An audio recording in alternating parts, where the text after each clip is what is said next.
মহতোর মন্দিরে আমাদের একটা মানসিক ছিল, তাই আমরা 3 ভাই সকাল সকাল বেরিয়ে পড়লাম মহতোর মন্দিরের উদ্দেশ্যে। কিছু দূর গিয়েই দেখি গেট বন্ধ। রেল গেট বন্ধ থাকায় আমরা কিছুক্ষণ ওইখানেই অপেক্ষা করলাম। দেখলাম এদিক ওদিক গাড়ি ট্রেনের আসার নাম চিন্তায় নেই। এই যে ভাই ভিডিও বানাচ্ছে। হাই বন্ধুরা, কেমন আছো? তারপর যেতে যেতে আমরা পৌঁছে গেলাম মহতোর কালী মন্দির। এই যে গেট দেখতে পাচ্ছেন, এটা মহতোর কালী মন্দিরের গেট। সামনে আমরা এগিয়ে চললাম, দেখছি কত দূর রাস্তায় কি আছে। কিছু দূর এগিয়ে গিয়ে ডান পাশে মন্দিরটা পড়বে, দেখাচ্ছি আপনাদেরকে, চলুন। আমরা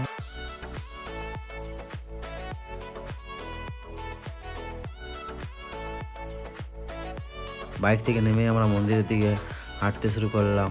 দেখি একটা গেট বানানো, যেটা কালী পুজোর সময় গেটটা বানানো হয়েছে, এখনও খোলা হয়নি। যাই হোক, গেটটা থেকে গেছে। চলুন আপনাদেরকে ভিতরে দেখাচ্ছি কালী মন্দিরে কি কি হচ্ছে, প্রসাদ কোথায় নেওয়া হচ্ছে, ওখানে পূজা দেওয়া হচ্ছে। দেখুন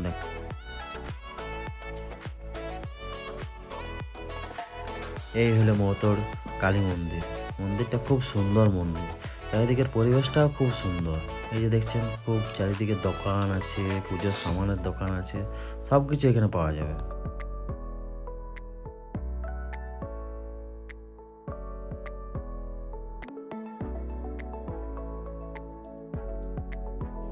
মন্দিরটা ঘুরে ঘুরে পর আমরা চলে গেলাম পুজোর সামান কিনতে দোকানে।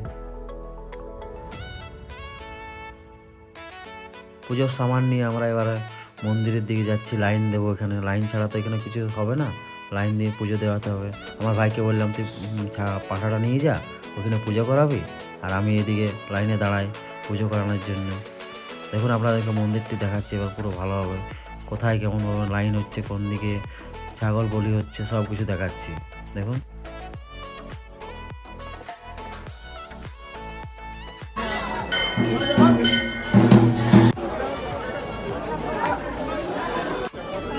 পুজো শেষে বাইরে একটা জায়গা আছে যেখানে ধূপ দেওয়া হচ্ছে, প্রদীপ দেওয়া হচ্ছে, সেখানে ধূপ আর প্রদীপ দিচ্ছিলাম আমি। পুজো শেষে আমরা চলে গেলাম যেখানে আমরা সোয়েটার, টুপি, জ্যাকেট রেখেছিলাম, সেখানে সেই দোকানে এই ডালাটি দিয়ে দেবো। এখানে আমাদের জ্যাকেটগুলো আমরা নিয়ে নেবো এখান থেকে।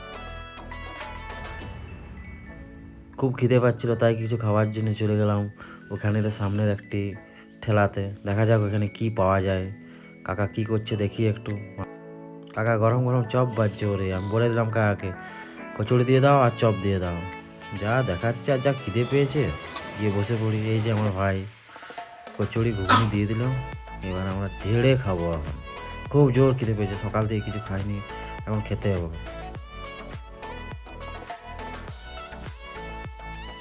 তারপর আমরা বাড়ি ছিলাম, বাড়িতে এসে নিয়ে ছাগলটি কাটাকাটি শুরু করে দিয়েছে আমার ভাই, দাদা, আমার বাবা, সবাই আছে এখানে।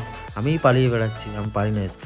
আমি তো তখন দোকান থেকে মশলাপাতি নিয়ে এলাম, এই লঙ্কা, আদা, রসুন, পেঁয়াজ, এসব তো লাগবে মাংসের মধ্যে না। এগুলো এনে নিয়ে আমাকে, আমার কাজ একটাই, মিক্সার মেশিনে এগুলোকে বাটতে হবে। এই যে এখানে আমাদের সব রান্না বান্না হবে। এই যে কাঠ জ্বলছে, গ্যাস নেই বন্ধু, গ্যাসটা বাইরে ছিল, শেষ হয়ে গেছে।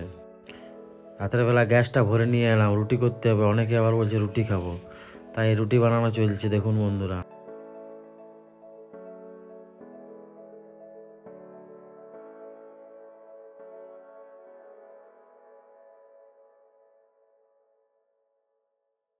বন্ধুরা, এই যে মাংস রেডি। দেখুন তো কেমন হয়েছে, একটু বলবেন, কমেন্ট করে জানাবেন কেমন হয়েছে রান্নাটা। বুঝতে পারছি না কেমন হবে, আমার জামাইবাবু রান্নাটা করেছে, দেখা যাক কেমন।